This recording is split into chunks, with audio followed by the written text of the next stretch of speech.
प्रिय श्रद्धालुओं, जय श्री कृष्णा, जय श्री राम, जय श्री राधे राधे, जय श्री महाकाल। इस वीडियो में आपको श्रवण कराएंगे अतल, वितल, सुतल, तलातल, महातल, रसातल और पाताल का वर्णन। भगवान नारायण कहते हैं, नारद अतल नाम से विख्यात प्रथम विवर परम मनोहर है। इस विवर में बाल नामक दानव रहता है। इस अत्यंत अभिमानी दैत्य के पिता का नाम मय है।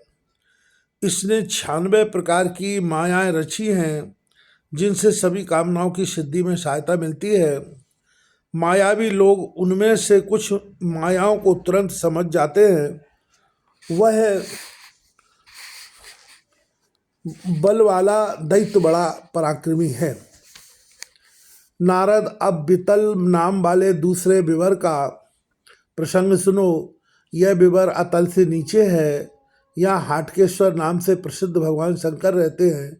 ये अपने पार्षदों को सदा साथ रखते हैं। ब्रह्मा की बनाई हुई सृष्टि को बढ़ाना इनके रहने का प्रधान उद्देश्य है। देवताओं से सुपूजित होकर ये भवानी के साथ विराजते हैं। वहाँ भगवान शंकर और पार्वती के तेज से हाटकी नामक एक श्रेष्ठ नदी निकली है।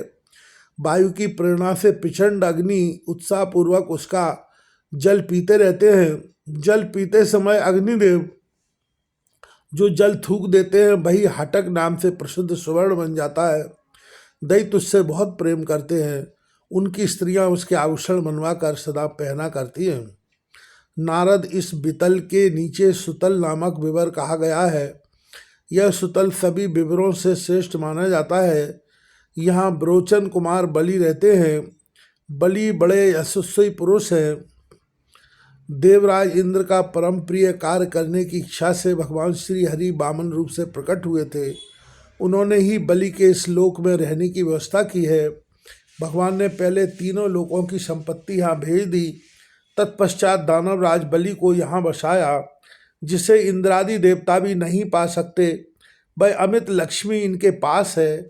बलि उन्हीं देवादिदेव भगवान श्री हरि की भक्ति पूर्वक आराधना करते हैं। उनका विचार सदा पवित्र रहता है। इस समय भी सुतल लोक में बलि का आधिपत्य है। नारद, महात्मा पुरुषों का कथन है कि भगवान वासुदेव में समस्त पुरुषार्थ प्रदान करने की पूर्ण योग्यता है। वे अखिल जगत के स्वामी श्री हरि कहलाते हैं। वे दान पात्र बनकर बलि के पास पधारे और बलि ने उन्हें सारी पृथ्वी दान कर दी। अवश्य उस दान के फलस्वरूप सुतल लोक का राज्य मिल जाना ही सर्वथा समुचित नहीं माना जा सकता, क्योंकि यदि कोई इन देवाधिदेव के नाम का विवश होकर भी उच्चारण कर लेता है तो वह अपने कर्म रूपी बंधन की रस्सियों को अनायास ही काट देता है। ये भगवान संपूर्ण संसार के निपुण शासक है। योगी पुरुष क्लेश रूपी बंधन को काटने के लिए निरंतर सांख्य योग आदि साधन करते हैं। ऐसे प्रभु के द्वारा बलि को सुतल लोक का दान कोई उदारता नहीं कही जा सकती। नारद, हम लोगों पर भगवान की यह कृपा समझनी चाहिए। उन्होंने भोगों के मायामय ऐश्वर्य इंद्र को देने के लिए यह प्रयत्न किया था। यह ऐश्वर्य संपूर्ण क्लेशों का हेतु है। इसके आ जाने पर परमात्मा का स्मरण मन से दूर हो जाता है। भगवान विष्णु साक्षात ईश्वर है। उन्हें समस्त उपायों का सहजी पूर्ण ज्ञान है। छलपूर्वक याचना करके उन्होंने बलि का सर्वस्व छीन लिया। केवल देह मात्र छोड़ दी। कारण दूसरा कोई उपाय उस समय सुलभ नहीं था। भगवान सर्वसमर्थ तो है ही। वे वरुण के 500 से बांधकर बलि को सुतल लोक में ले गए और उन्होंने उसे वहीं बसा दिया। उस समय बलि ने अपना उद्गार इस प्रकार प्रकट किया। बृहस्पति के सदस्य मंत्री पाकर भी वे इंद्र बड़े ही नासमझ प्रतीत होते हैं। इसलिए उन्होंने इन परम प्रसन्न श्री हरि से सांसारिक संपत्ति की याचना की। भला यह त्रिलोकी का ऐश्वर्य कितना नगण्य और तुच्छ है। भगवान के आशीर्वाद की अपार महिमा है। उसे छोड़कर संसार की संपत्ति प्रेम रखने वाला अवश्य सुखी मूर्ख है। मेरे पितामह श्रीमान प्रहलाद जी भगवान में बहुत प्रेम रखते थे। संपूर्ण जगत का कल्याण करना ही उन्हें अभिष्ट था। अतएव उन्होंने भगवान से यही वर मांगा कि मेरे हृदय में दास्य भक्ति का उदय हो। उनके पिता वीर पुरुष थे। उनकी जीवन लीला समाप्त हो जाने पर भगवान विष्णु उनकी अतुल संपत्ति मेरे पितामह प्रहलाद जी को दे रहे थे, किंतु भगवत प्रेमी मेरे पितामह जी ने उसे लेना स्वीकार नहीं किया। भगवान के प्रभाव की तुलना नहीं की जा सकती। वे अखिल जगत की उपाधि से संपन्न है। मुझ जैसा दोषों का भंडार व्यक्ति भला उनके प्रभाव को कैसे जान सकता है। इस प्रकार के विचार संपन्न परम आदरणीय वे दानवराज बलि अब भी सुतल लोक में विराजमान है। स्वयं भगवान श्री विष्णु ने उनका द्वारपाल होना स्वीकार कर लिया है। एक समय की बात है, जगत को रुलाने वाला रावण दिग्विजयी होने के विचार से सुतल लोक में प्रवेश कर रहा था। इतने में भक्तों पर अनुग्रह करने वाले भगवान श्री हरि ने अपने पैर के अंगूठे से उसे ऐसा झटका दिया कि वह 10,000 योजन दूर चला गया। बलि ऐसे परम उदार श्रेष्ठ पुरुष हैं, संपूर्ण सुख भोगने का स्वअवसर उन्हें प्राप्त है। देवादिदेव भगवान श्री हरि की कृपा से वे सुतल लोक के राजा होकर विराजमान हैं। भगवान नारायण कहते हैं, नारद सुतल लोक के नीचे के विवर को तलातल कहा जाता है। वहाँ दानवराज मय रहता है। यह महान दैत्य त्रिपुर नामक नगर का स्वामी रहा है। त्रिलोकी की रक्षा के लिए भगवान शंकर ने इसकी तीनों पुरियां भस्म करके इसके यहाँ रहने की समुचित व्यवस्था कर दी थी। देवादिदेव भगवान शंकर की कृपा से इसे यहाँ सुखदायी राज्य प्राप्त हो गया है। यह मायावियों का गुप्त गुण है। इसे अनेक प्रकार का माया संबंधी विज्ञान भलीभांति ज्ञात है। संपूर्ण कार्यों में सिद्धि पाने की इच्छा से भयंकर दानवगण निरंतर इसका सम्मान सत्कार करते हैं। इस तलातल के नीचे परम प्रसिद्ध महातल नामक विवर है। इस विवर में कद्रु के वंशज क्रोधवश आदि सर्पों का समाज रहता है। नारद इन सर्पों के बहुत से मस्तिष्क होते हैं। इनमें प्रधान सर्पों के नाम तुम्हें बताता हूँ। कुहक, तक्षक, सुबेड़ और कालिया।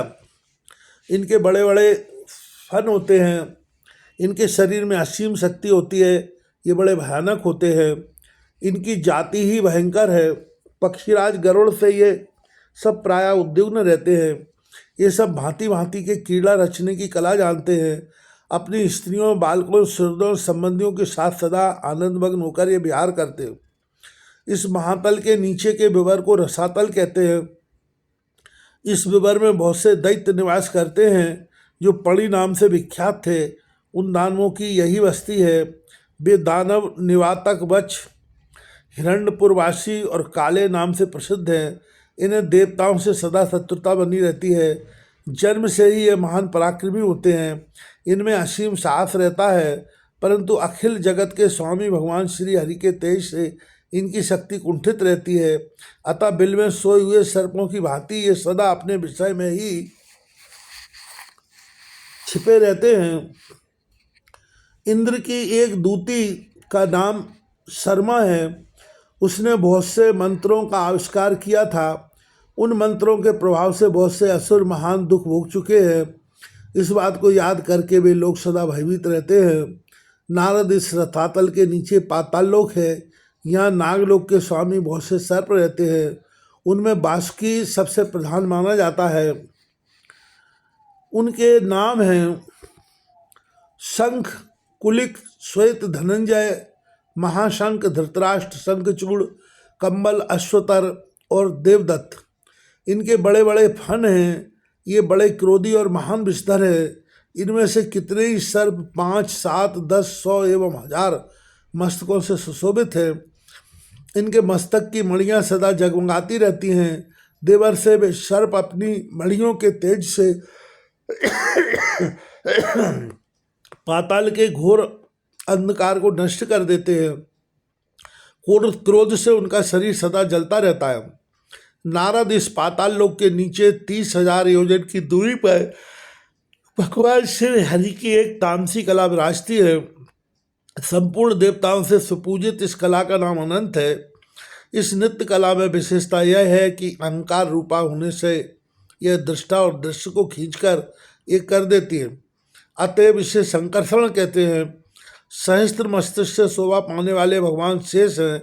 इन्हें अनंत कहा जाता है। इनके मस्तक पर टिका हुआ यह गोलाकार भूमंडल ऐसा दिखाई पड़ता है मानो सरसों का दाना हो।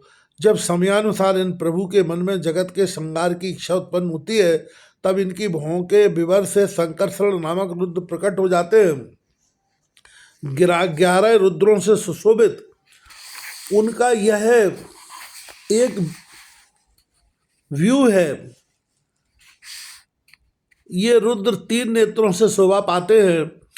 वे स्वयं 3 नोक वाले त्रिशूल को हाथ में लेकर खड़े रहते हैं।